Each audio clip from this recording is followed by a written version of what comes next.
Welcome once again, everyone. Cannabis news with Joe Klare. It is January 14th, 2019, the start of another week here at the Marijuana Times. Make sure you check us out at marijuanatimes.org. Today, we're talking about an interesting ruling from the Vermont Supreme Court. Also, attempt to legalize medical marijuana in Tennessee, and an interesting exchange on Twitter between a customer and a representative of the Hertz rental car company.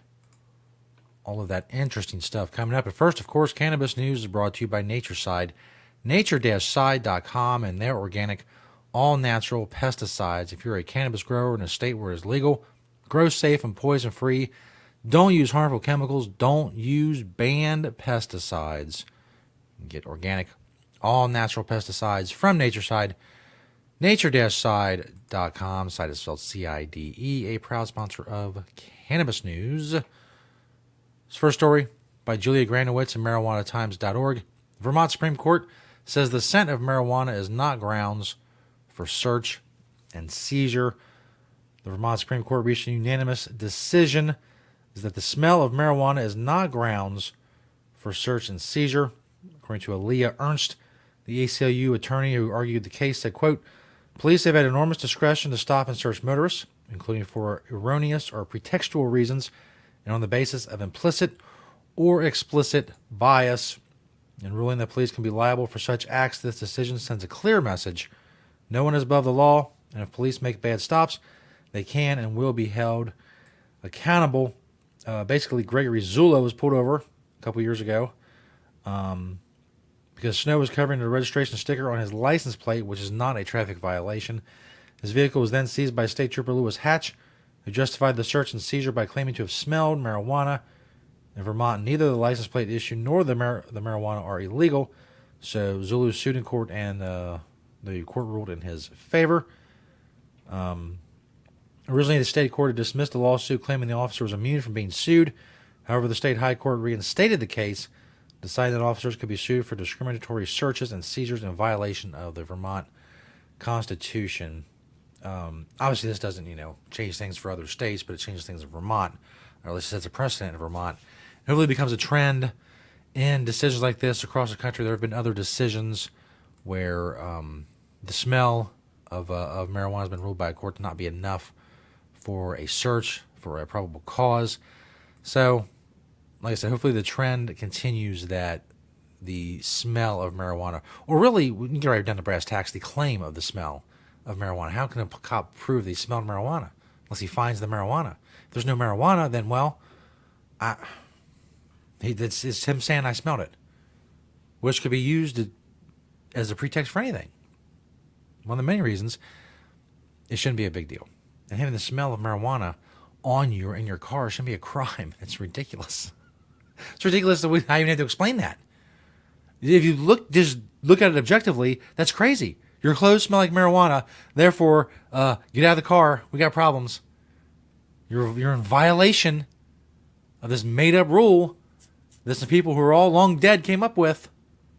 Well, some of them, I guess, are still alive. You're talking about the Controlled Substances Act, and there's, Nixon's dead now. So, this next story from KFVS12.com. Not an easy web address to remember. In any case, new bill pushed to legalize medical marijuana in Tennessee. 2 days into the opening of the legislative session, Republican lawmakers Janice Bowling of Tullahoma and Representative Ron Travis of Dayton say they are ready to legalize medical marijuana. They say they've learned from mistakes with the past medical cannabis bills and that this one will work. At least Otto, let's see, Lee Otts. This is written oddly. One advocate, WMC5, spoke. At least one advocate, WMC5, spoke to is cautiously optimistic. Oh, okay, it's a different station. Okay, I get it now. The station's not KFVS. They're just reporting on the reporting from WMC5, although the tagline says it's from WMCA.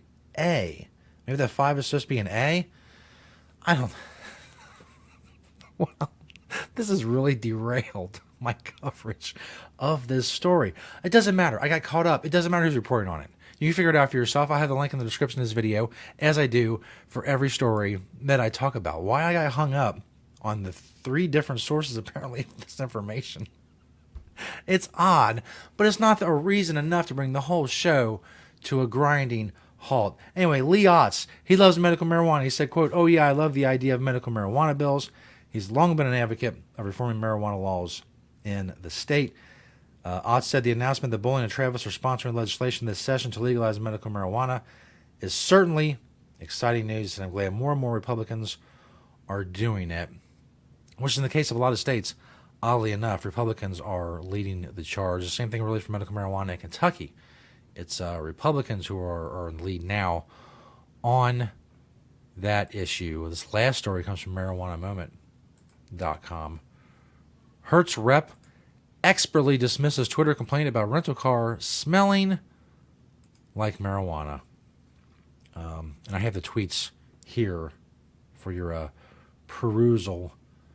The rental car company's Twitter account last week heard from someone who was especially upset that the vehicle they picked up in California was, quote, infested with the smell of marijuana.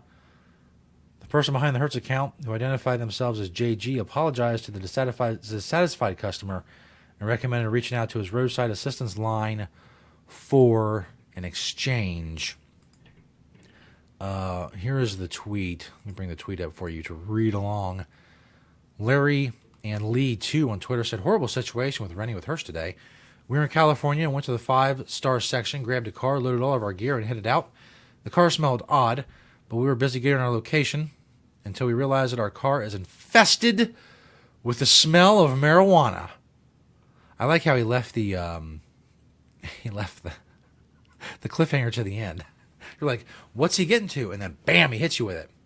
So then the Hertz person says, "We are sincerely sorry to hear this. Please reach out to our roadside assistance team at this number, and they may be able to arrange an exchange. Additionally, a nearby Hertz location may be able to help." So basically they're offering to exchange the car. The car smells like marijuana.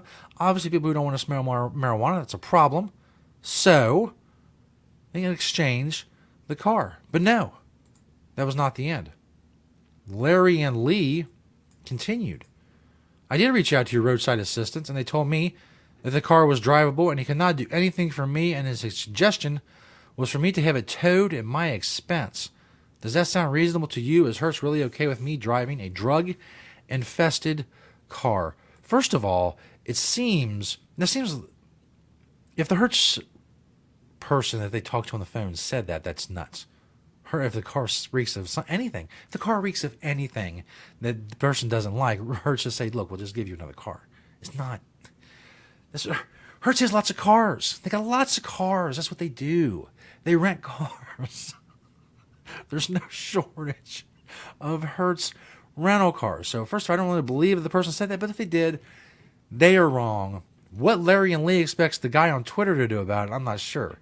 He's going to tweet them a car? I don't know. But anyway, JG from Hertz asked an interesting question. To clarify, have you found drugs in the car?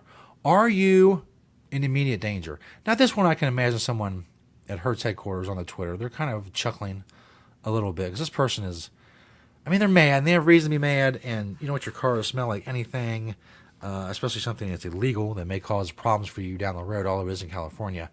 In any case, you don't want a really strong odor that you don't like in your rental car, and that's fine. Hertz should take care of that if they're any kind of a good company. But it is a good question because the guy's he's coming across on Twitter at least a little hysterical about the evil smell of marijuana.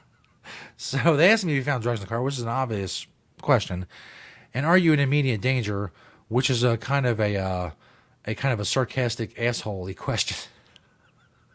Really, if you think about it, it's not. He's kind of being a dick. So, this guy, Larry and Lee too, responds, "Honestly, we're not sure if there are or not. The smell is intense, and I do not feel comfortable driving the car. My son has a hockey game at 7 a.m. tomorrow." Ooh. First of all, that's brutal. It's a horrible time for... Why is a hockey game at 7 a.m.? Is he in practice? Even so, that seems excessive. But why are you playing hockey at 7 a.m.? Who's watching hockey at 7 a.m.? What's going on here? Who's in the stands? Anybody under 80? I don't think so. Anyway, continues, and I now have spent my entire afternoon dealing with this and no resolution. Well, the Hertz location of the roadside assistance people, somebody should take care of this. Anyway, the Hertz guy, JG, continues, we apologize. We as the social media team cannot assist further, aka I cannot tweet you a car. Just calm down. I can't tweet you a car. I'm sorry. I sincerely apologize for my lack of ability, but I cannot tweet you a car. Continues. If you did indeed find marijuana in the vehicle, please document it, remove it, and contact the authorities if you feel it's actually necessary. If you're not in any immediate danger, please follow the advice. Again, back to the kind of really sticking it sarcastically to this guy. Like, the smell of marijuana going to hurt you? Are you in some kind of danger, sir? Please respond. So, I don't know.